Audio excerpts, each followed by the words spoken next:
Kalau Allah mau menentukan seseorang jadi, ada jalannya untuk jadi. Tapi ingat, diberi kekuasaan tidak identik dengan diberi kemuliaan di sisi Allah. Orang-orang yang paling jahat, durjana sekalipun diberikan oleh Allah kekuasaan, kedudukan. Tapi pada waktunya Allah mengambil, pasti ada jalannya. Setiap takdir ada jalannya.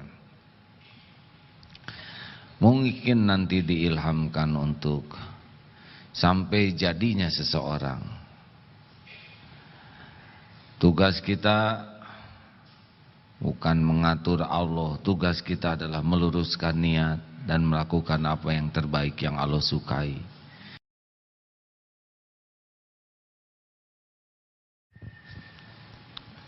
Assalamualaikum warahmatullahi wabarakatuh.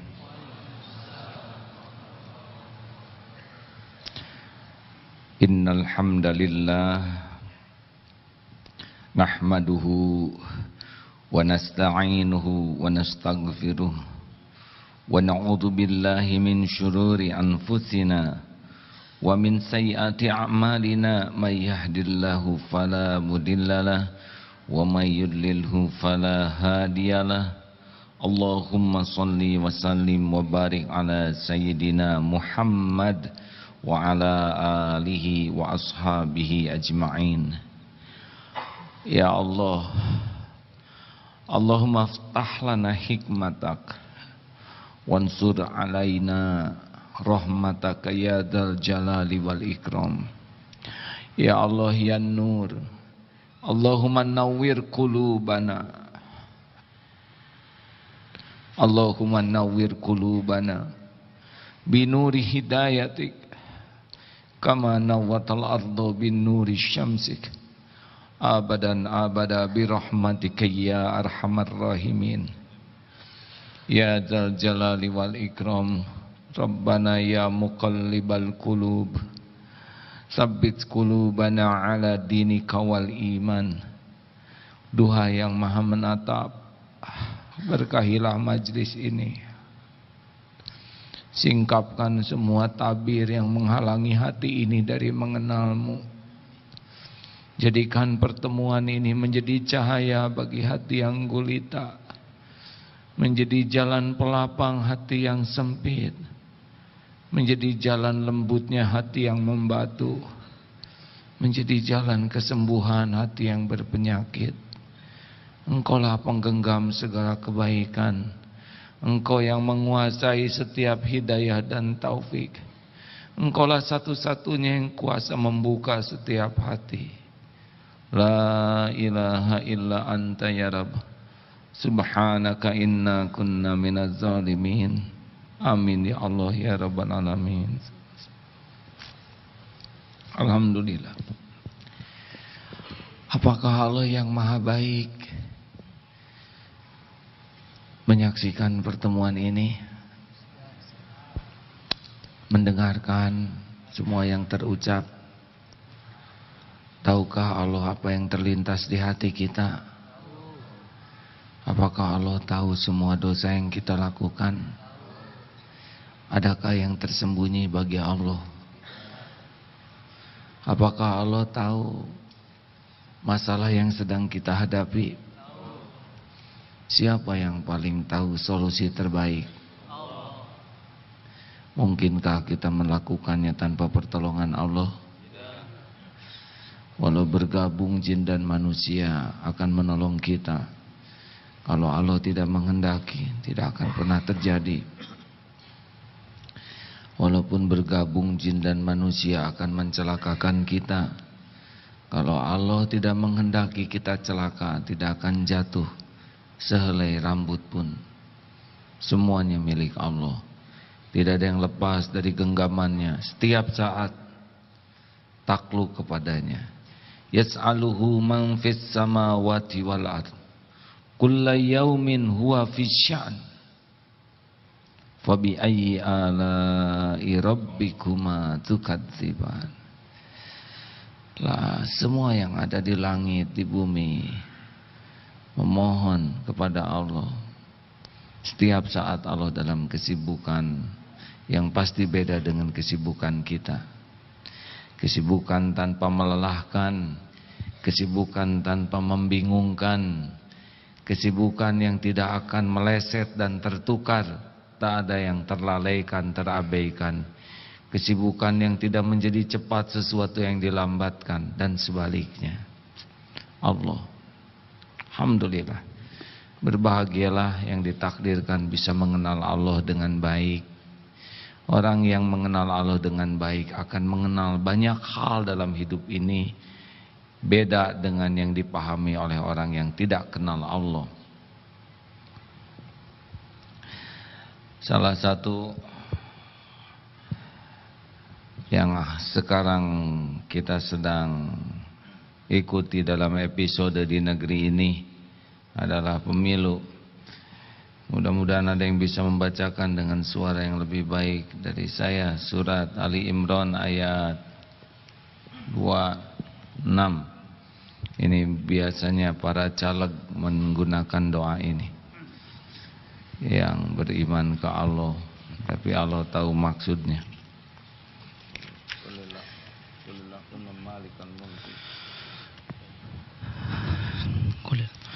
أعوذ بالله من الشيطان الرجيم قل اللهم مالك الملك تؤتي الملك من تشاء وتنزع الملك ممن تشاء وتعز من تشاء وتذل من تشاء بيدك الخير إنك على كل شيء قدير. Katakanlah wahai Muhammad, wahai Tuhan pemilik kekuasaan, Engkau berikan kekuasaan kepada siapapun yang Engkau kehendaki, dan Engkau cabut kekuasaan dari siapapun yang Engkau kehendaki.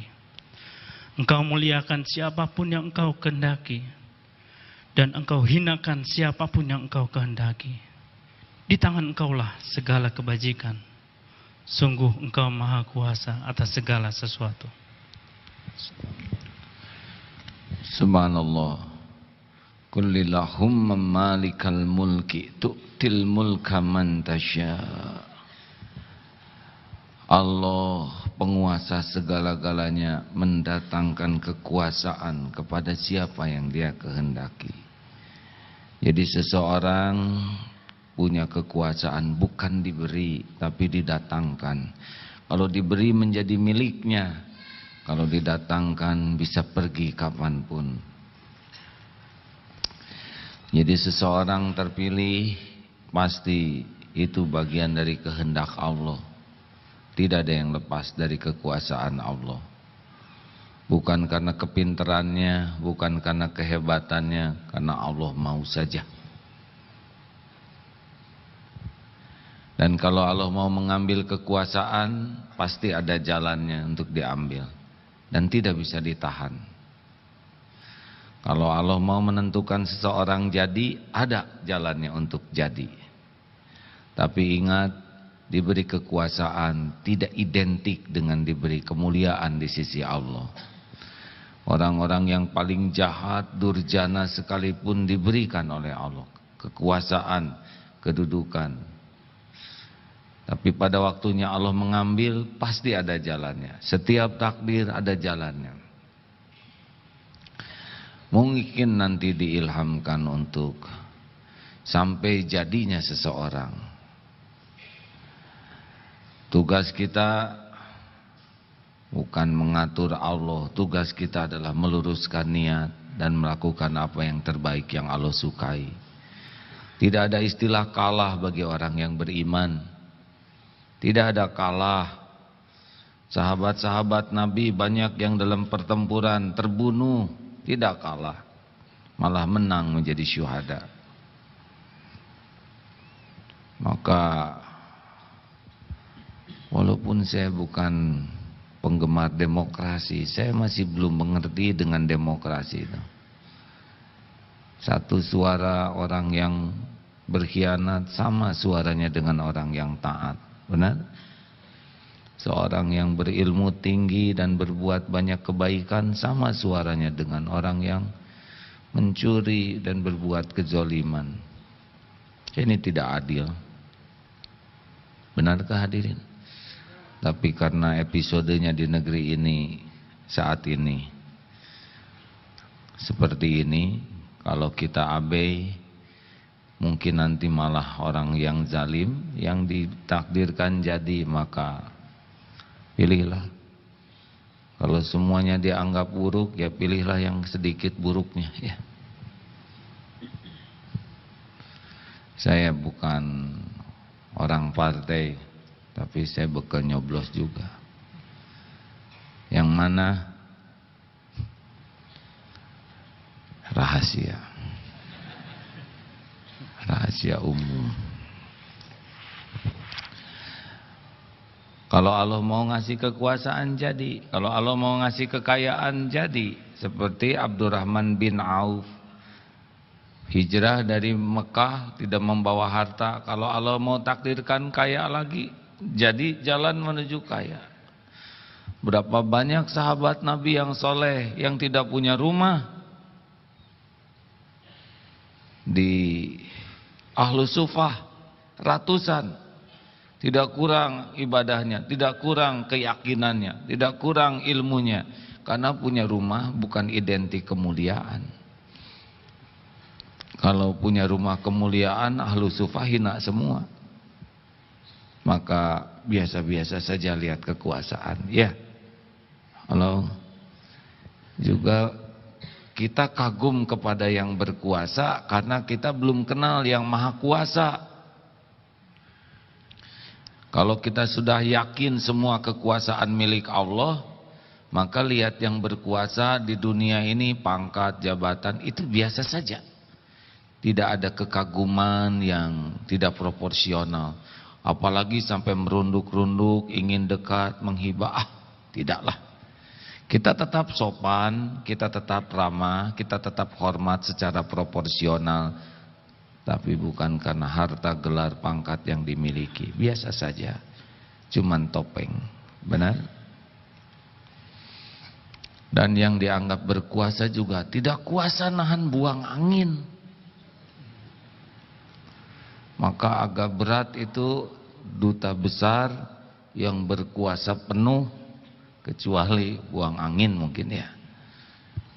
Duta besar yang berkuasa penuh ya, untuk istilah dunia begitu. Tapi bagi istilah akhirat kita ini, la haula wala quwwata illa billah.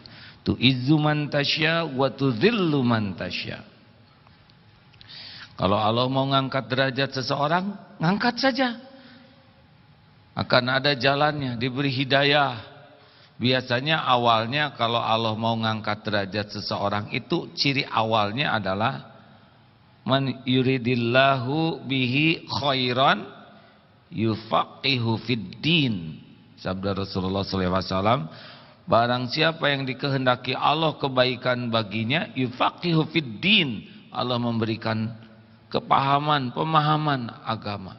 Ini saudara termasuk yang diuntungkan Allah. Agama itu luas, dan yang paling top ilmunya adalah ilmu asma wa sifat Allah, tentang nama dan sifat Allah. Itu sudah beruntunglah. Kalau kita belajar ilmu sholat itu penting, tapi kita belajar ilmu siapa yang nyuruh sholat, kepada siapa kita sholat. Jadi kalau seseorang dikasih dunia tapi tidak dikasih jalan untuk kenal agama, oh dia tidak bisa mulia dengan dunianya. Apakah yang sukses itu yang kaya, terkenal, berpangkat? Enggak. Lihat bagaimana jadi dekat dengan Allah atau tidak. Itu saja kuncinya. Ya. Ada kalanya PHK yang jadi dekat dengan Allah. Ada kalanya ketangkep KPK lagi. Jadi yang ketangkap itu harusnya syukur. Karena kalau tidak ketangkap, dia tetap dalam dosa. Kenapa ya saya bisa tangkap? Boleh jadi doa orang tua. Hah? Orang tua saya nggak pernah ngedoain saya ditangkap. Tanya doanya apa? Rabbana hablana min azwajina wa dzurriyyatina qurrata a'yun waj'alna lil muttaqina imama. Tuh minta punya anak penyejuk hati, penyejuk mata. Orang tuanya doa agar anaknya selamat dunia akhirat. Dah aja didatangkan KPK, ya hanya alat dari Allah. Tangkap saja. Padahal sudah segala rahasia tuh. Dan tidak ada yang rahasia bagi Allah. Tapi gimana kalau saya ditangkap, saya malu. Dihina orang mah nggak ada apa-apanya. Dibiarkan berbuat maksiat itu yang bahaya. Punya musuh membuat kita dekat dengan Allah lebih baik daripada punya kawan membuat jauh dari Allah. Gagal jadi leg lebih bagus daripada jadi leg. Caleg, leg kan itu intinya leg. Gagal boleh jadi itu buah dari doanya setiap kali sholat. Allah melindungi dia dari apa yang menggelincirkan. Jadi dan makin dekat dengan Allah bagus. Pokoknya apapun yang jadi dekat dengan Allah bagus. Mana yang baik, sehat atau sakit? Takut nyebut sakitnya. Dikasih sehat malah lancar maksiat, dikasih sakit jadi banyak tobat. Mana yang lebih bagus? Jangan suka takut, hadirin nyebut gitu. Allah juga tahu saudara takut dibikin sakit. Sama, saya juga enggak mau. Tapi kan pertanyaannya cuma dua itu, jangan ngarang jawabannya. Dah sakitnya juga udah diukur oleh Allah. Surat apa Ustaz? Walaqad khalaqnal insana. Coba tolong dibacakan. Ini ada surat yang maaf handphone saya habis baterai. Surat A'udzu billahi minasyaitonir rajim. Laqad khalaqnal insana fi kabad. Sungguh kami telah menciptakan manusia berada dalam keadaan susah payah. Ya, laqad khalaqnal insana fi kabad. Jadi kabad itu memang susah. Kita ini udah cap susah nih. Di perut ibu sempit dulu, susah. Keluar ke dunia juga aduh. Saya sih nggak sadar ya. Tapi katanya susah. Jadi bayi monyet lahir bisa langsung jalan. Kita 11 bulan berbaling susah. Benar? Mulai SD susah, banyak PR. Sugan kalau SMP bahagia, susah, mulai beger. Semua yang namanya jatuh itu sengsara, termasuk jatuh cinta, ya. Ada apa ini? Saya pengen cepat selesai sekolah supaya bisa dapat kerjaan, disangkanya gampang, susah ujian tuh. Udah selesai kuliah juga susah, betul? Ujiannya susah, dikira sudah selesai ujian langsung bahagia, lebih menderita.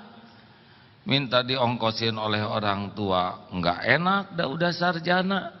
Nyari kerja nggak ada yang nerima, kebutuhan tetap susah. Udah keterima, gak cocok antara gaji dengan keperluan, susah lagi. Harus menikah sugan. Cari jodoh, bagaimana sesudah nikah? Ngurus diri aja nggak keurus, apalagi ngurus anak orang lain. Susah rumah tangga tuh kalau nggak hati-hati. Bersyukurlah bagi yang belum punya jodoh. Dan bersyukurlah bagi yang sudah punya jodoh. Dua-duanya susah. Aduh, pengen cepat punya anak. Gimana cobaan? Aduh, udah hamilnya juga susah, mual, muntah, melahirkannya susah, ngurus bayi susah. Mudah-mudahan anak cepet gede. Gimana gedenya? Tambah ngaco. Sugan kalau punya cucu mah senang. Mulai episode lagi dari awal, cucu titipkan. Masya Allah. Dakwah juga enggak gampang sekarang. Ngomong yang benar aja susah, betul? Emang dunia ini susah. Terus gimana? Kenapa Allah menciptakan serba susah begini? Karena kita tuh menikmati susah tuh, dengar ya. Orang yang beriman tahu bahwa susah ini syarat dengan hikmah. Dengan susah kita dapat ilmu, dengan susah dapat pengalaman, dengan susah bergugur dosa, dengan susah ada pahala yang tidak terkejar oleh ibadah kita, tapi terkejar dengan kesulitan yang menimpa kita.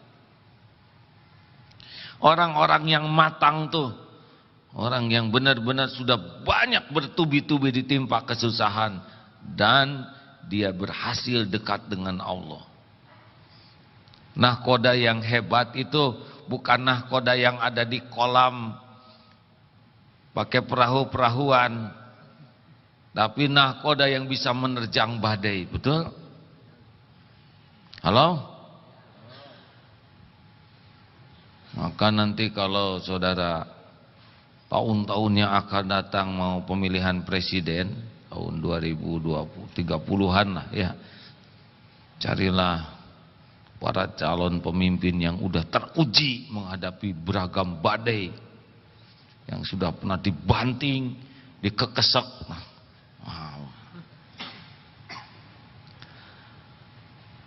Udah mikir semua ya. Ingat 2030 ya. Saya sudah almarhum.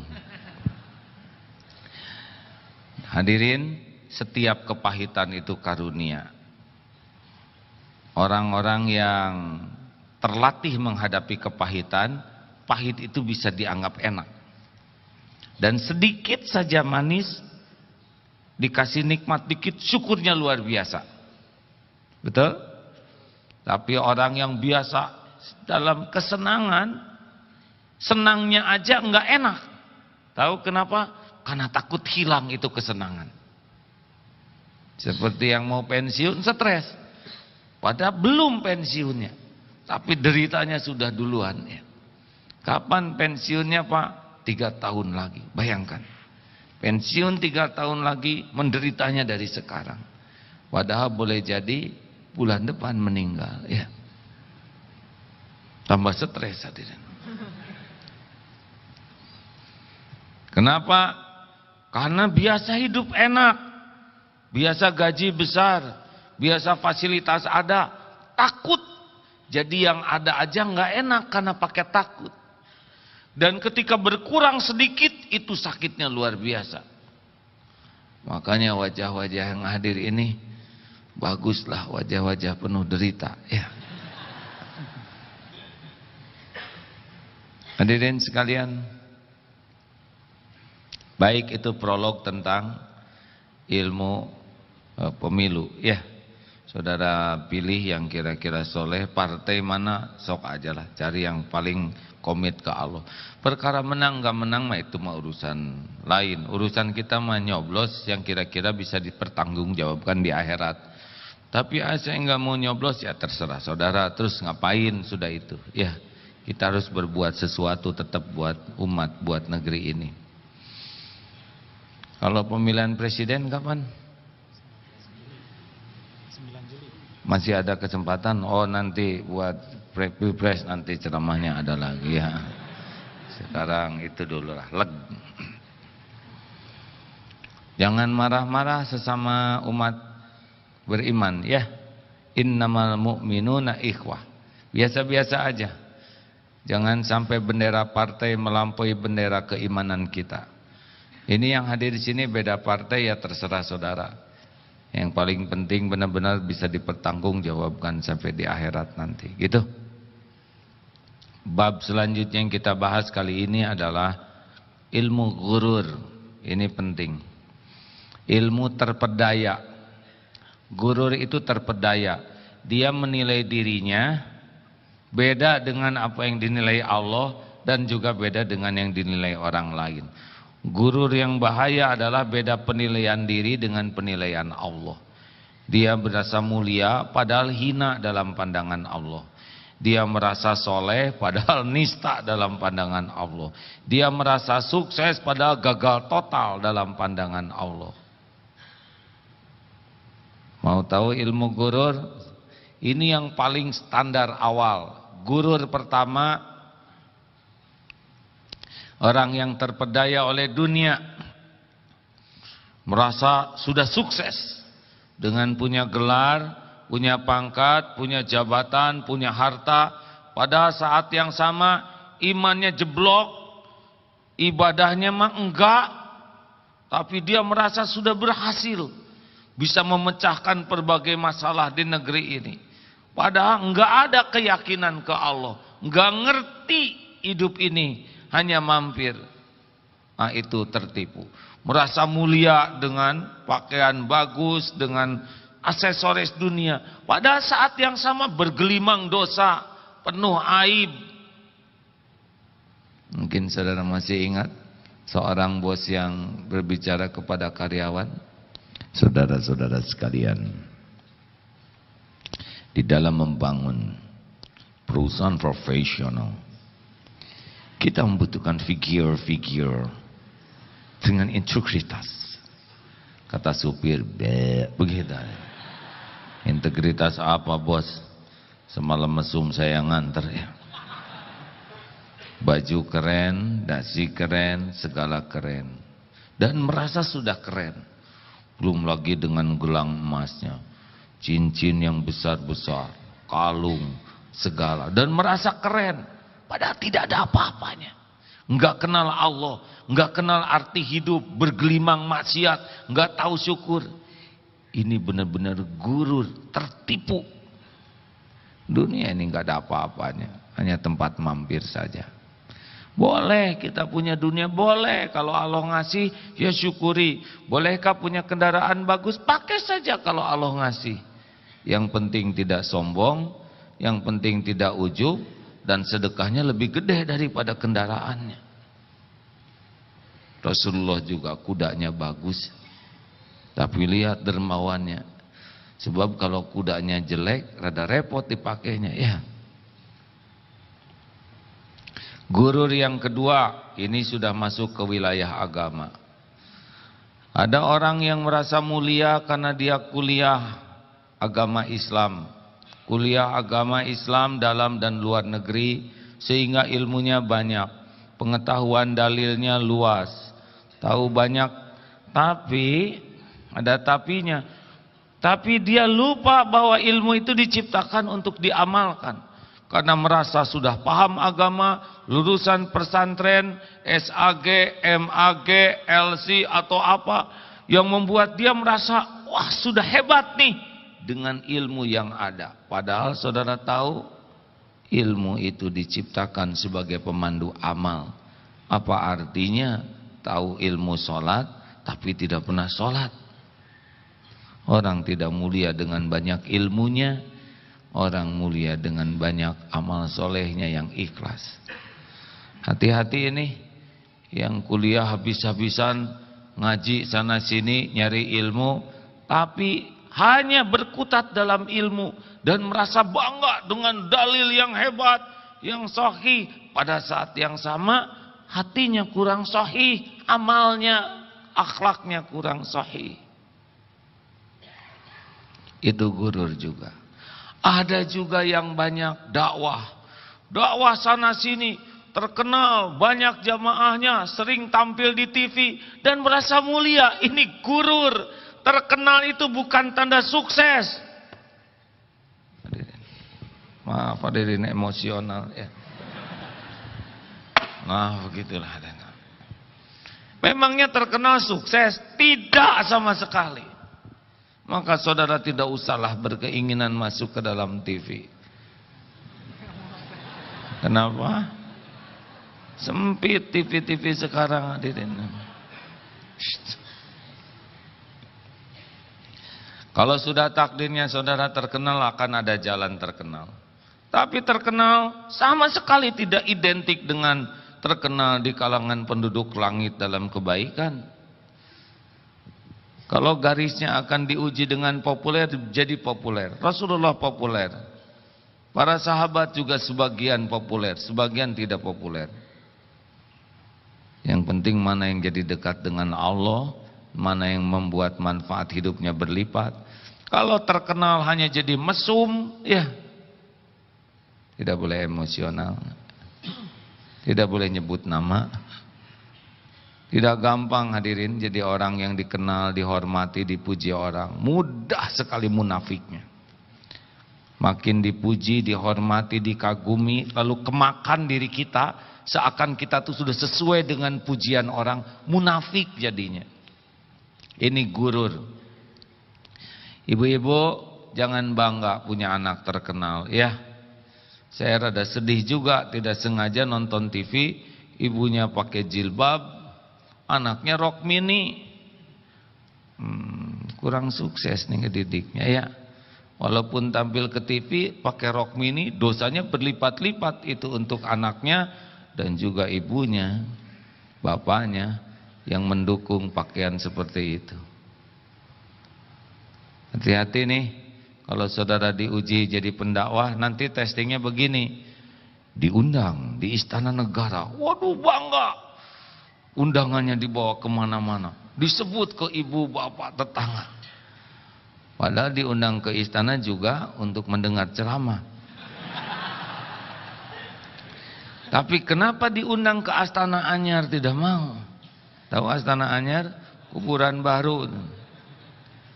Undangan ceramah di musola Al-Ikhlas dalam merehab musola di Gang Legok Nyenang.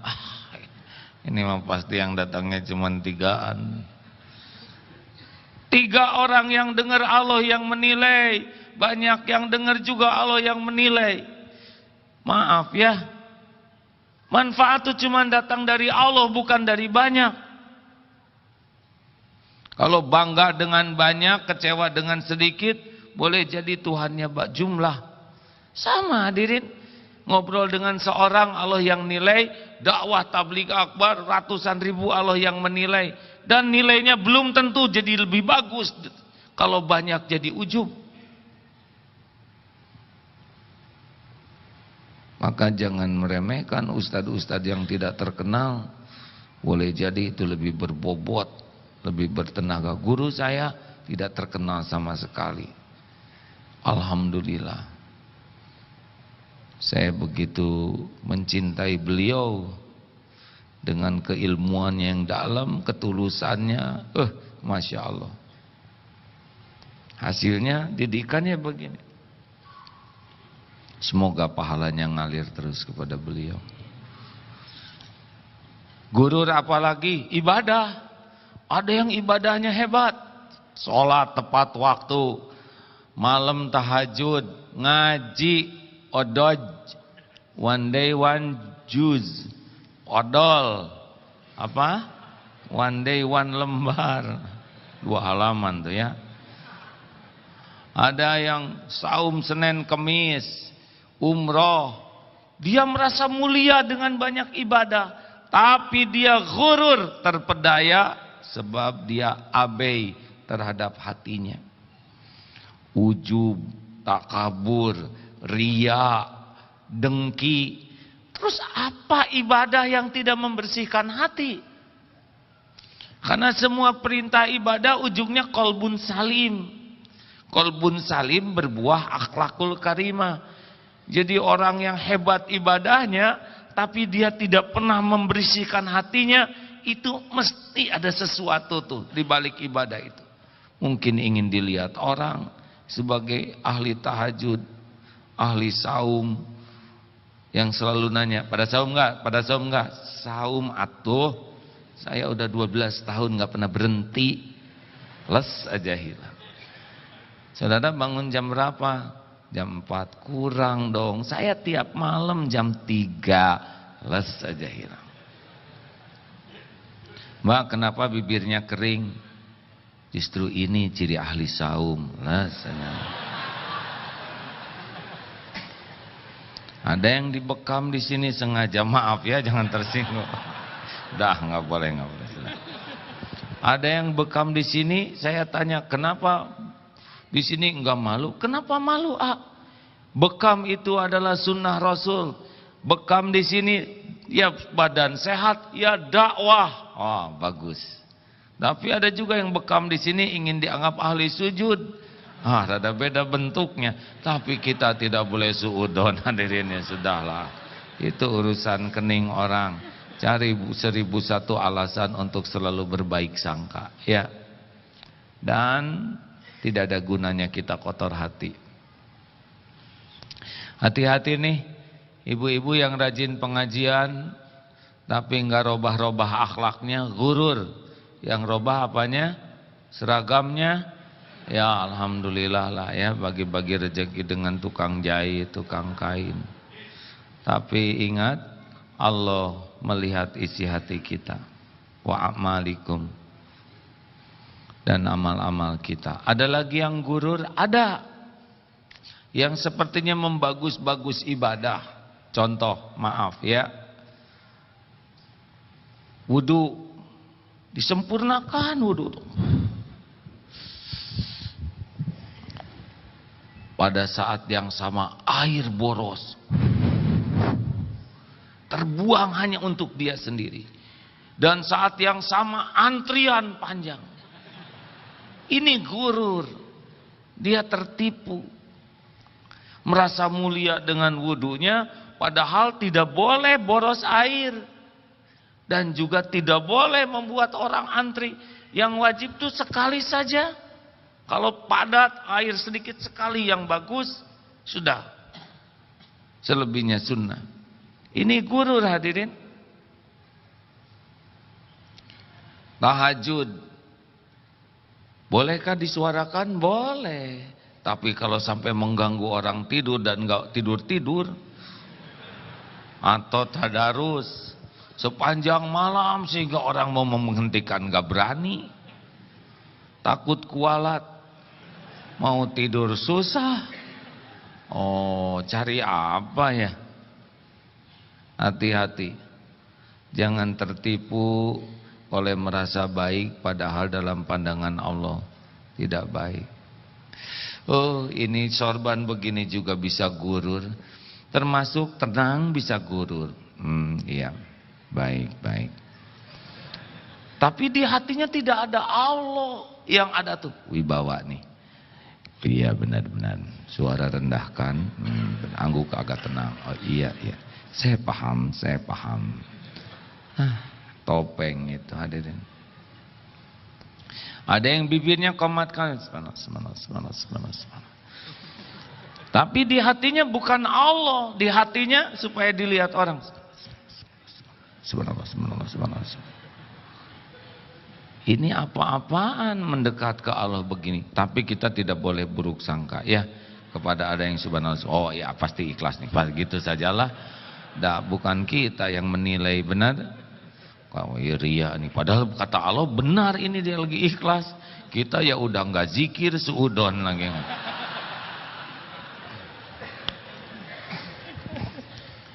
Bagaimana kalau zikir pakai tasbih? Ya terserahlah, kita nggak usah ikut campur. Tapi Rasulullah kan zikirnya pakai tangan kanan. Sudah tahu tasbih begini yang 33? Coba hitung buku sini. 1, 2, 3, 4, 5, 6, 7, 8, 9, 10, 11, 12, 13, 14, 15, 16, 17, 18, 19, 20, 21, 22, 23, 24, 25, 26, 27, 28, 29, 30, 31, 32, 33. Ya. Sudah tahu belum? Belum tahu ya? Tangan di bawah sehari-hari. Nggak akan putus tasbih ini, benar? Ya, sambil diam bisa subhanallah. Cobalah nanti pakai tangan kanan, ya. Tapi kalau orang pada ngeliatin tangan kita ya sudah. Hadirin, hati-hati ya kita ini. Dalam bicara juga, bicara tuh sangat tidak mudah. Ada seorang ulama yang mengatakan setiap ketemu orang dan ngobrol itu sangat berpeluang nambah dosa. Benar hadirin, berpeluang ketemu orang. Ada yang dengan solehnya nasihat aja ketika ketemu. Ingat ke Allah ya setiap saat. Jadi orang tuh enek ketemu kita deh. Karena selalu nasihat. Dikit-dikit ya ayyuhalladzina amanu. Dalilnya benar. Tapi kenapa enek bawaannya? Karena ada yang selalu nasihat. Dikit-dikit Rasulullah tidak keras begitu, senyum.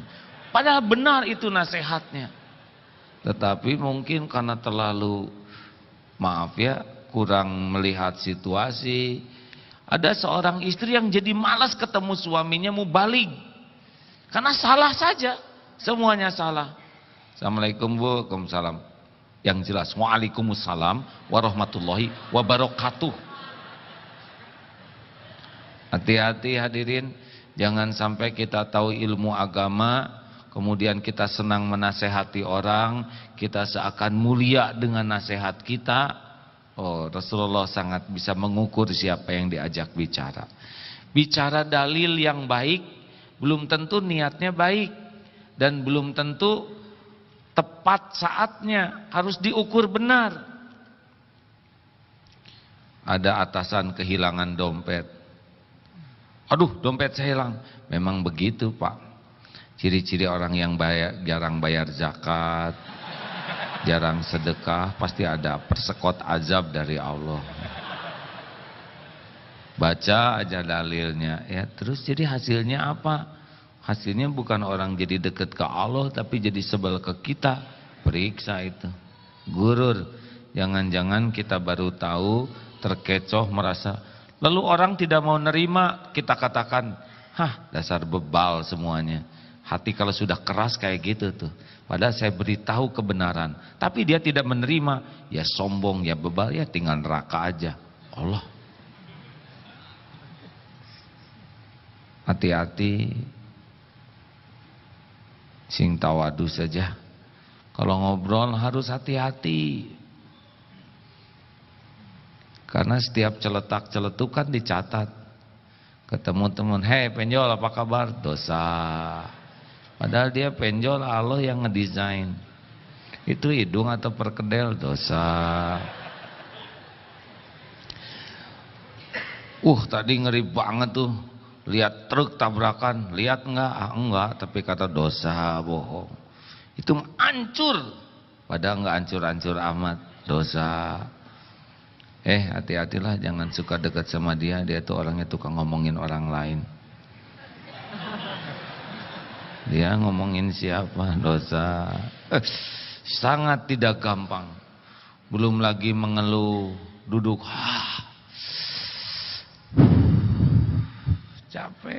Capek. Padahal enggak gitu-gitu amat.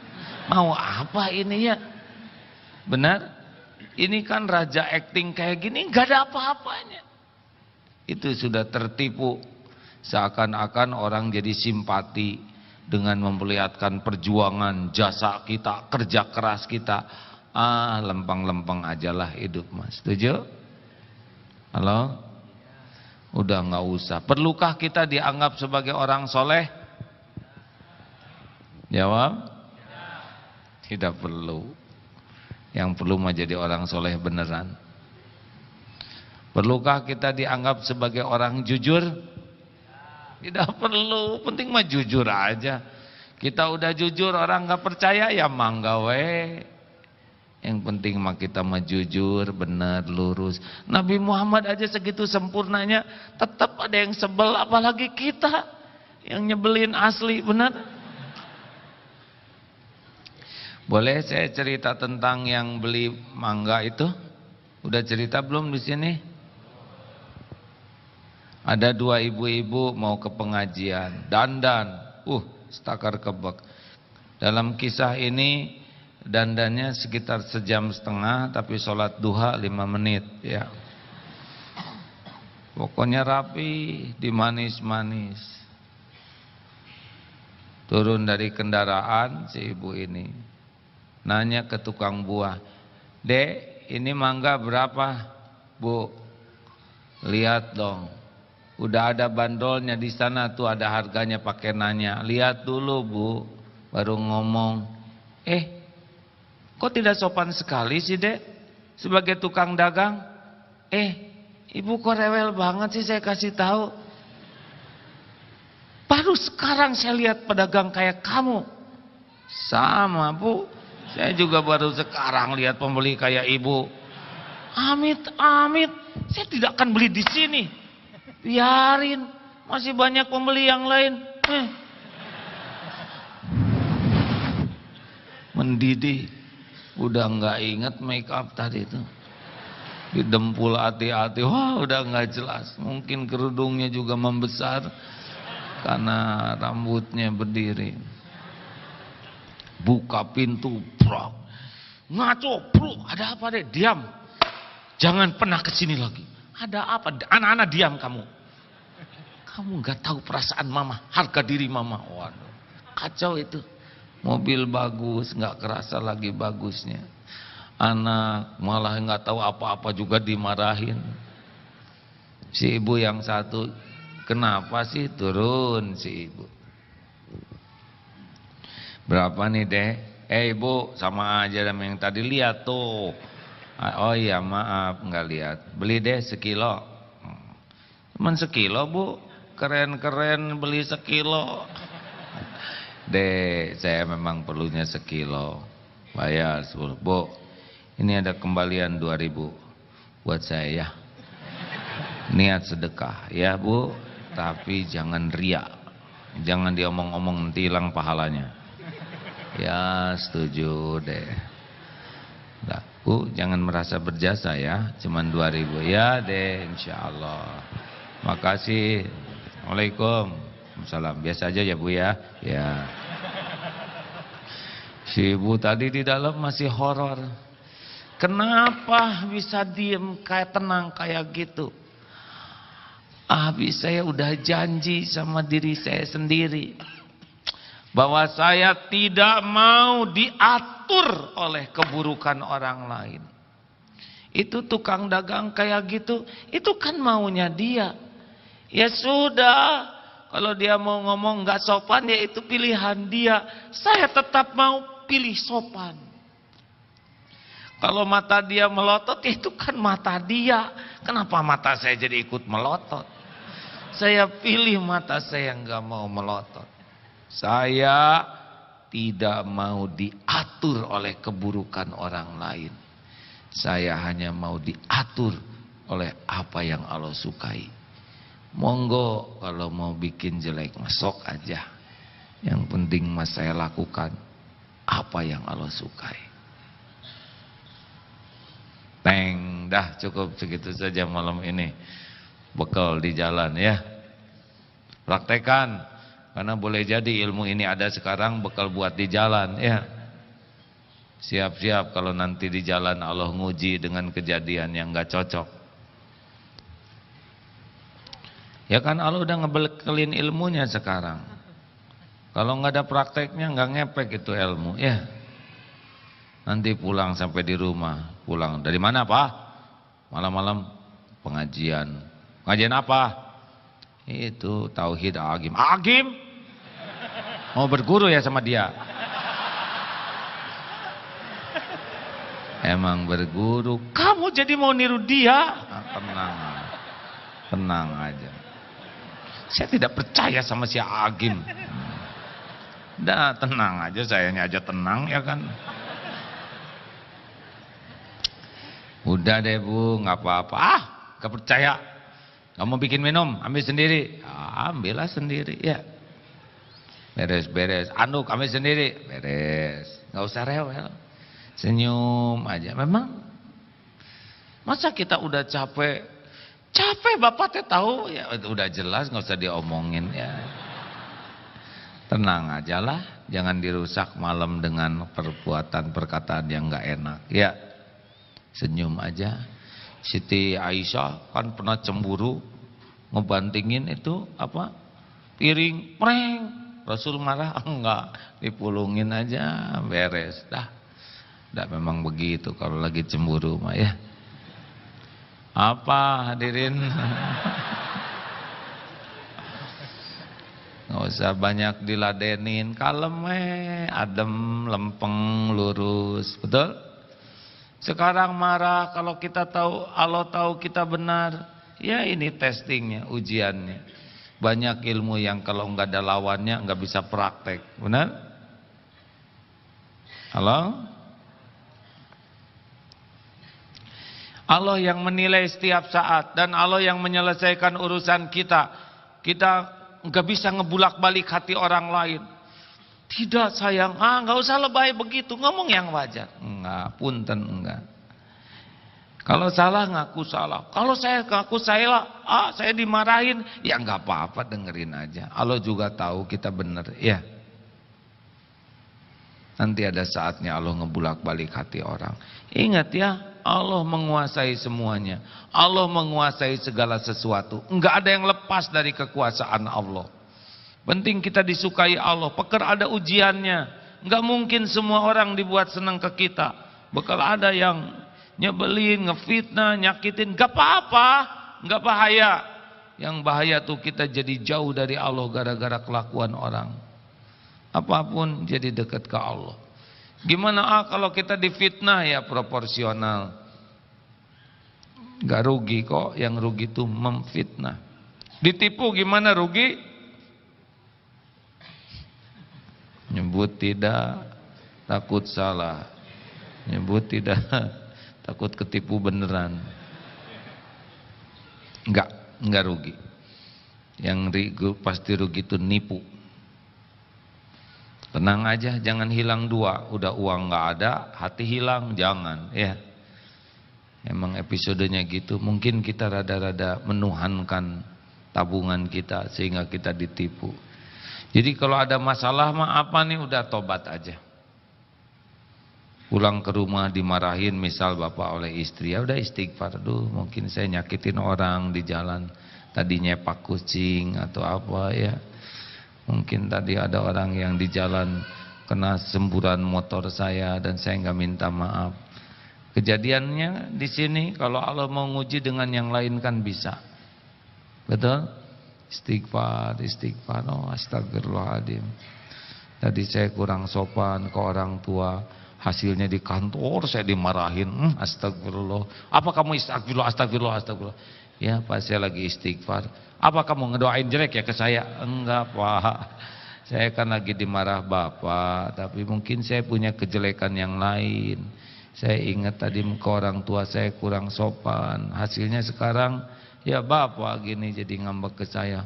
Oh gitu ya? Iya Pak, makanya Bapak jangan ngambek ke saya, nanti bisa ada ujian yang lebih berat. Dah. 10 menit ada pertanyaan. Teman-teman udah punya ini belum semuanya? Bawa ya, diisi tiap pada subuh, usahakan isi.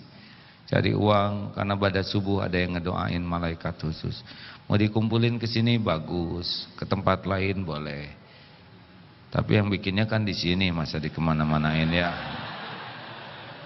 Kenceleng umat ya. Ini masjidnya, alhamdulillah. Terima kasih kawan-kawan.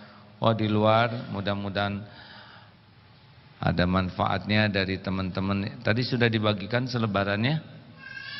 Ada seorang profesor yang dengan izin Allah bisa diberi ilmu tentang probiotik itu, yang supaya ada imunitas tubuhnya jadi bagus.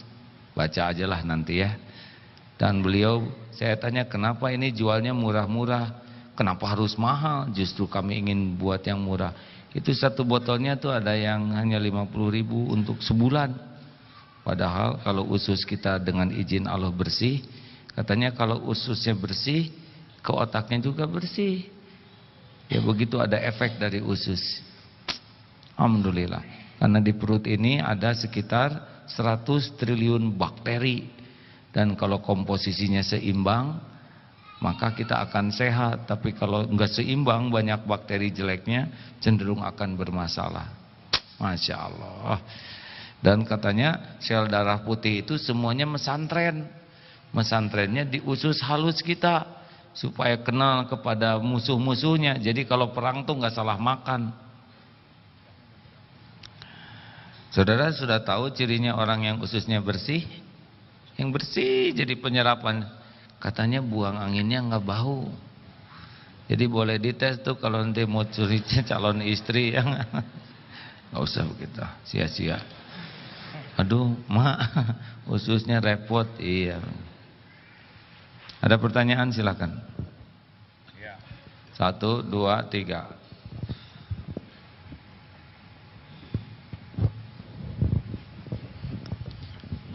Assalamualaikum warahmatullahi wabarakatuh. Kak, saya Dedi. Saya ingin bertanya, gimana sih caranya untuk menghilangkan rasa takut atau rasa khawatir akan suatu hal negatif yang belum tentu kita akan temui? Misal, aduh, ntar ada kejadian seperti ini. Aduh, ntar gimana kalau nanti terjadi seperti ini, seperti itu. Kejadian enggak? Belum, enggak. Jadi memang Allah menciptakan software kita untuk berperhitungan ke depan, ya. Gini, kita udah wajar punya kecemasan kan, walanabluwannakum bisyai. Allah akan menghujamkan kepada kita sedikit yang membuat kita ketakutan, macam-macam, ya. Ada masalah fisik, ada penyakit, ada uang, ada banyak lah. Duh, takut nggak dapet jodoh, takut wah macam-macam lah, ya. Nah, makin lama mikirin yang ditakuti, makin gelisah. Harusnya cepat dibungkus, kembalikan ke Allah. Itu. Naik pesawat tuh takut jatuh, seperti pesawat Malaysia itu. Padahal beli tiketnya belum. Ya, ajal mah ada Allah yang punya. Gimana kalau saya jatuh di laut, terus gimana nanti saya dimakan hiu? Gini ya deh ya. Kalau ada rezeki hiu pasti ke sana deh.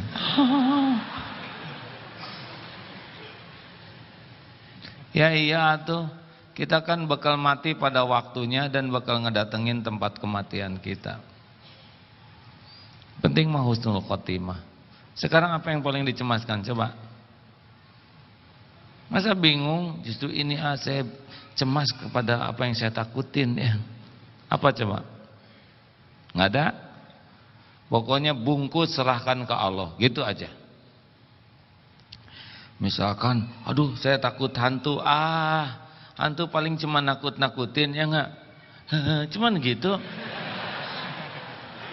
Katanya kan gitu, maaf saya pernah lihat acara di Discovery Channel tentang penampakan. Ada keluarga yang khusus nyari di tempat yang dianggap angker.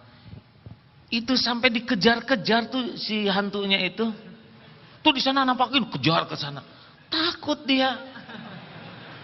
Dia tuh cuma nanya, gitu aja. Coba saudara, gitu. Mungkin dia yang takut. Beneran deh.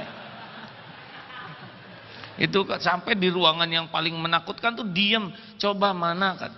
Paling top yang kerekam tuh hanya nyentuh ini ada dikit, cuman itu. Udah, jadi kalau saudara takut oleh jin ya paling dia cuma nampakin gitu ya udah. Coba dalam film-film hantu kan cuman gitu kan, nampak ya sudah, terus mau apa gitu ya nggak? Gimana? Kalau di kamar mandi kecuplak ya udah gosek sekalian.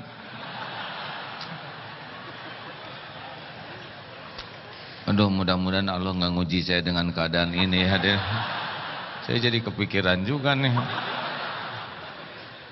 Ya, pertanyaan selanjutnya. Hadirin, ada. Assalamualaikum warahmatullahi wabarakatuh. Salam. Saya Fajar. Berkaitan tadi sama gurur, tadi mencontohkan ada yang ngaji terus mengeraskan suaranya tapi mengganggu orang lain. Saya pikir di lingkungan kita di Indonesia mungkin seperti itu ya. Contohnya di kampung saya itu tiap masjid, tiap gang itu berbunyi gitu. Jadi azan juga seperti itu. Tapi jadi nggak enak didengar gitu. Kan jadi ada sesuatu yang tidak beres kalau pendapat saya gitu. Begitu juga dengan mengajinya. Kadang-kadang mengajinya pun tidak live gitu. Jadi rekaman, terus di style ulang gitu.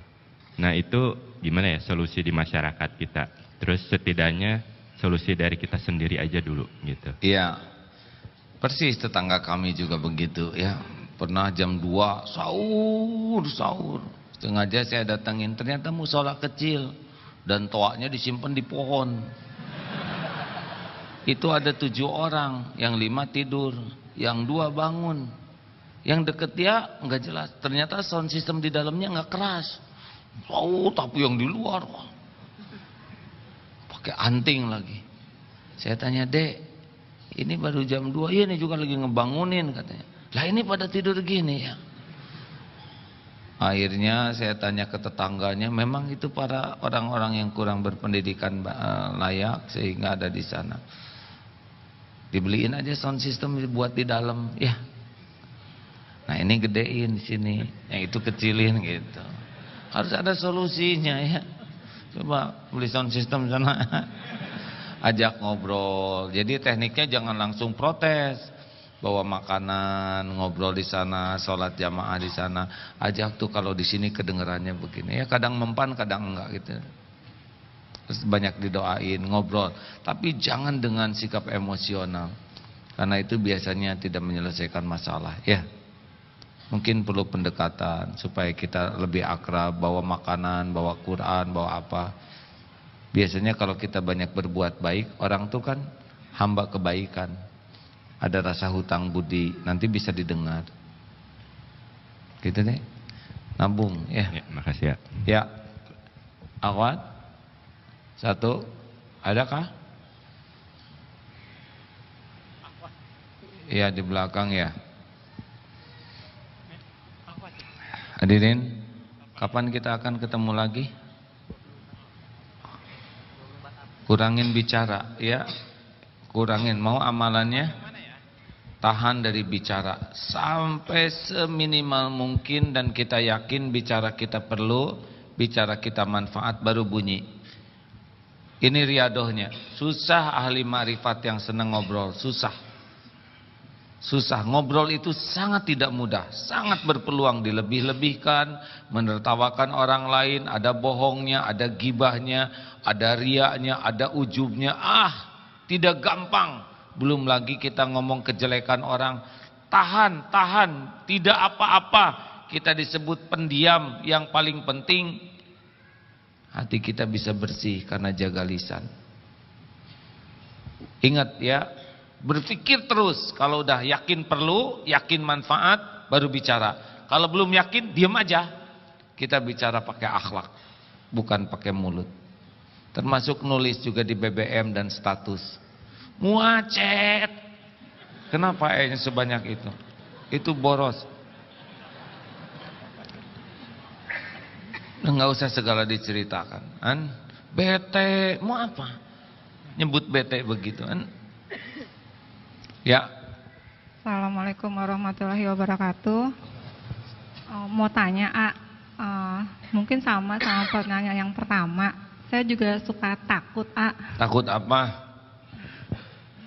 1 coba sebutin. Dalam beberapa hari ini kebetulan ada kerabat dan kenalan yang berpulang, Jadi dari situ saya berpikir, aduh nanti kalau saya berpulang kira-kira. Berpulang itu apa maksudnya?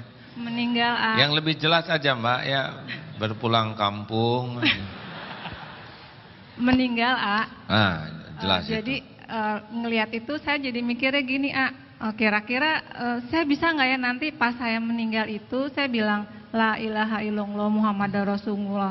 Itu yang pertama. Yang kedua, nanti kan katanya kalau 7 langkah orang sudah meninggalkan makam kita, nanti ditanya tuh sama malaikat gitu. Kira-kira bisa nggak ya saya jawab seperti itu gitu lah. Terus pertanyaan berikutnya, Enggak dulu, yang pertama yang ditakutinnya apa? Takut mati, Terus jadi gimana sesudah takut mati? Kan berdoanya supaya husnul khotimah gitu loh, Terus ya gimana? Kan kita pasti mati semua. Makanya nanya sama AA.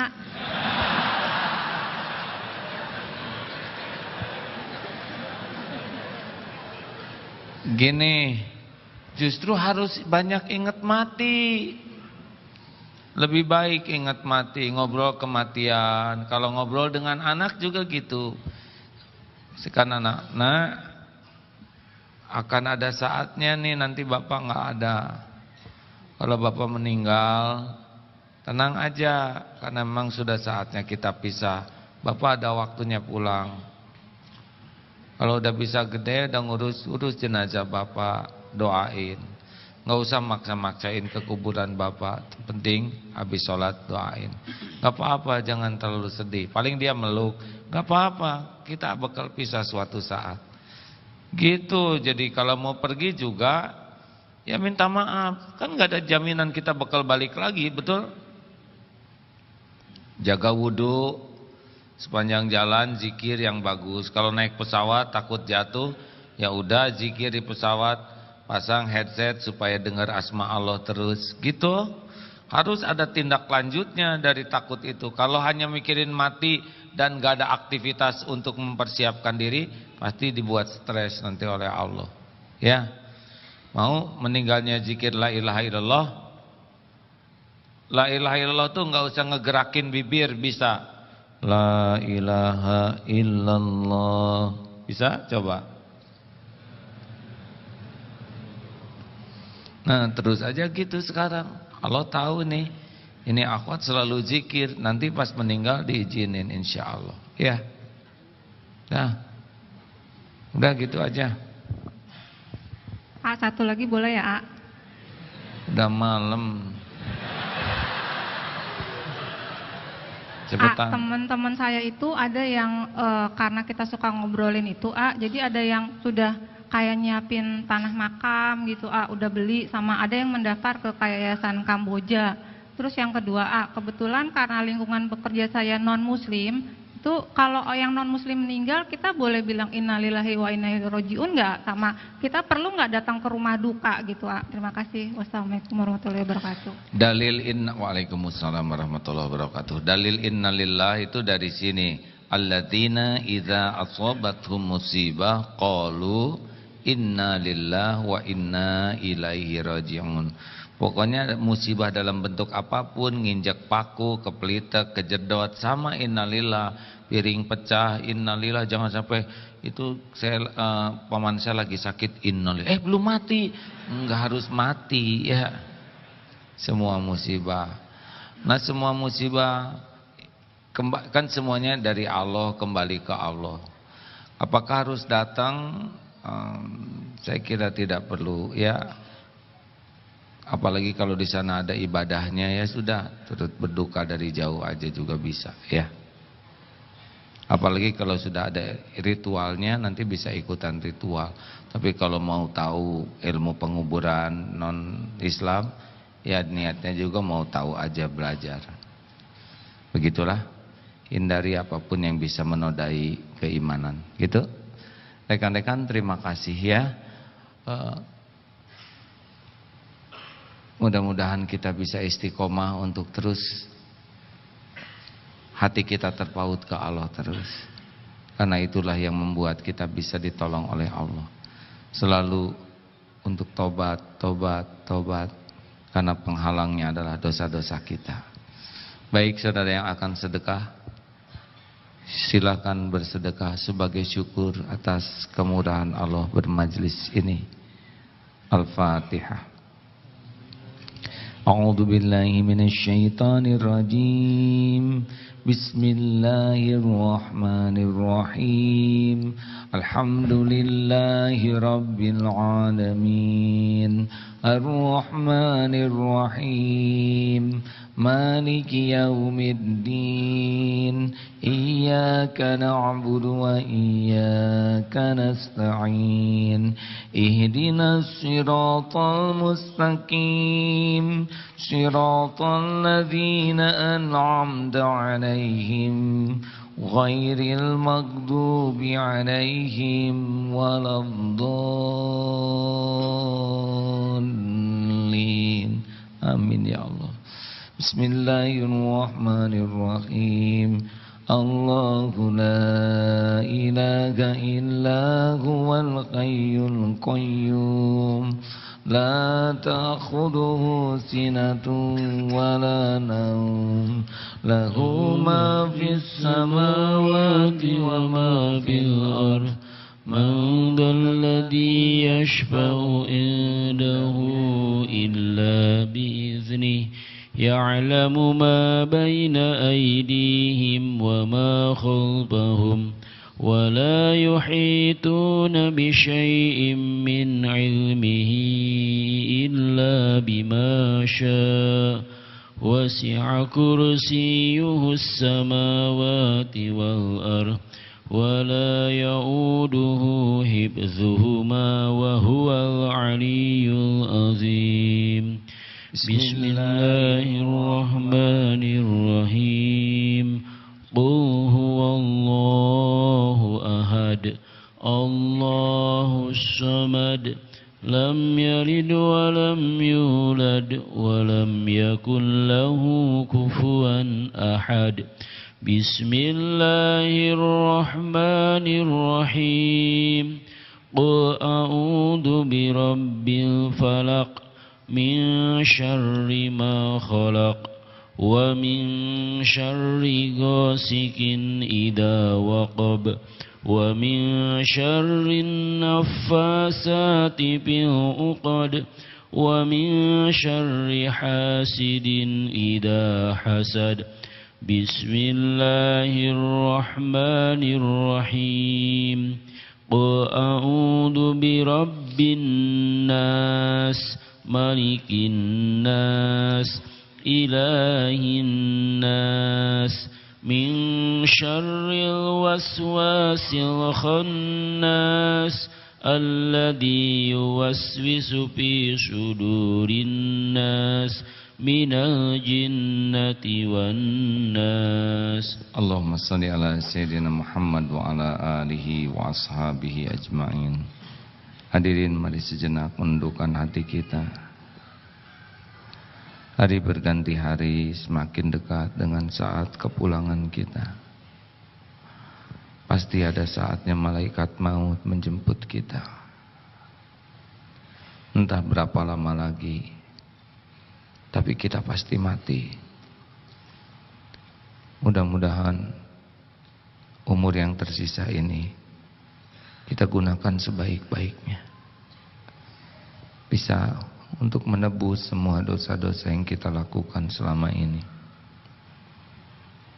Mudah-mudahan saat malaikat maut ada di hadapan kita, semua dosa kita sudah diampuni Allah. Tubuh ini sudah bersih dari harta haram, dari perbuatan haram.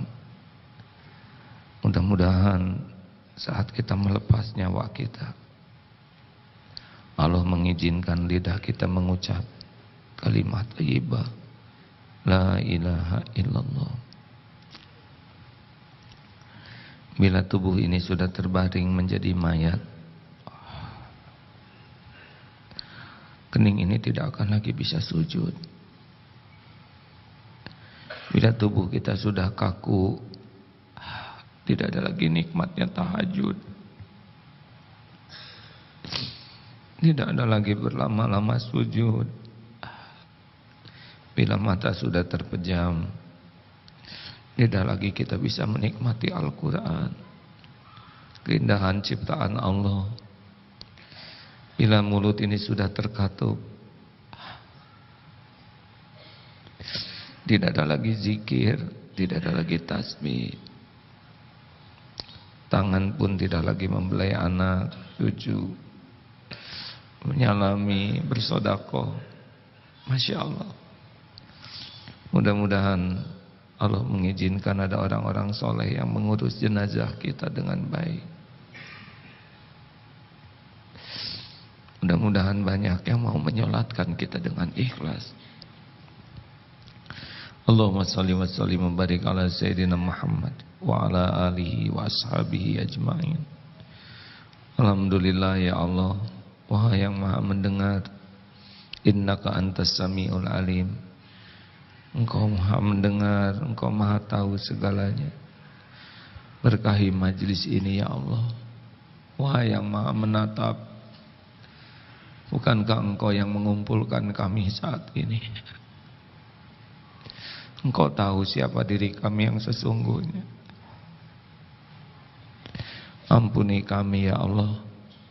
Ampuni sebusuk apapun, sebusuk apapun dosa-dosa yang kami lakukan. Wahai Allah, ampuni sehitam apapun masa lalu kami. Ampuni sekotor apapun kehidupan yang pernah kami jalani. Allahumma ja'alna minat tawabin, waj'alna minal mutatairin. Ampuni siapapun yang durhaka, yang pernah durhaka ya Allah. Ampuni siapapun yang pernah mendekati zina atau Engkau saksikan tergelincir berbuat nista. Engkau pasti menyaksikan. Ampuni ya Allah sebusuk apapun dosa-dosa kami. Allahumma inna nas'aluka taubatan nasuha wa taubatan qoblal maut wa rahmatan indal maut wa magfiratan ba'dal maut. Allahumma hawwin alaina fi sakaratil maut. Allahumma inna nas'aluka husnal khatimah wa na'udzubika min su'il khatimah. Doa yang maha menatap, jadikan saat ini saat mustajab doa. Siapa lagi yang kuasa menolong kami selain Engkau? Betapapun hina dan busuknya diri kami, tapi Engkau janji ya Allah. Rabbana taqabbal minna ya Rabb, innaka antas samiul alim, wa tub alaina innaka antat tawwabur rahim. Amin. Doalah hadirin. Amin ya Allah. Jangan ragu, Allah pasti mendengar, pasti didengar, pasti didengar Allah. Doa bisa menjadi jalan berubahnya takdir. Doalah hadirin. Siapa tahu saat ini Allah merubah takdir kita.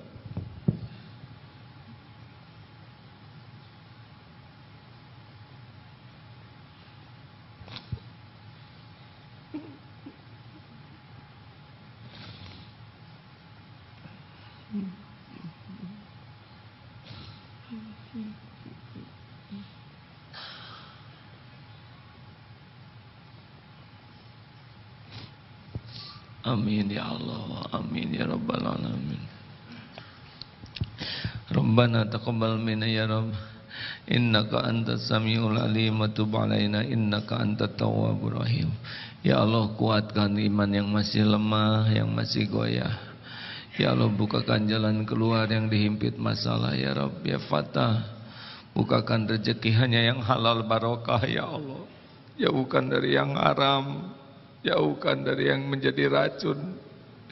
Ya Allah, berikan pendamping terbaik yang merindukannya ya Rabb.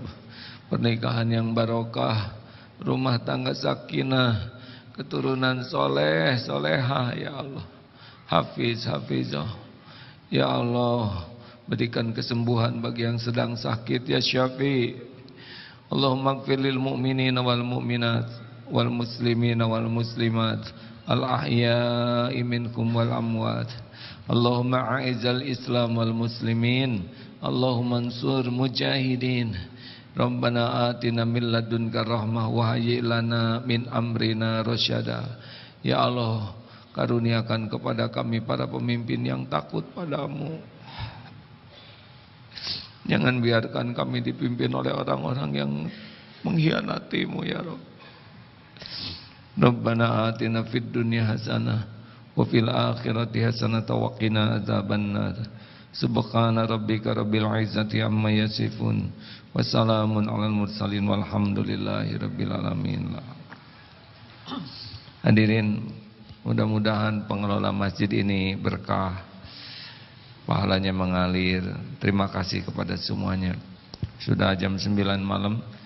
Tutup dengan doa akhir majlis. Subhanakallahumma wa bihamdika asyhadu an la ilaha illa anta astaghfiruka wa atubu ilaik.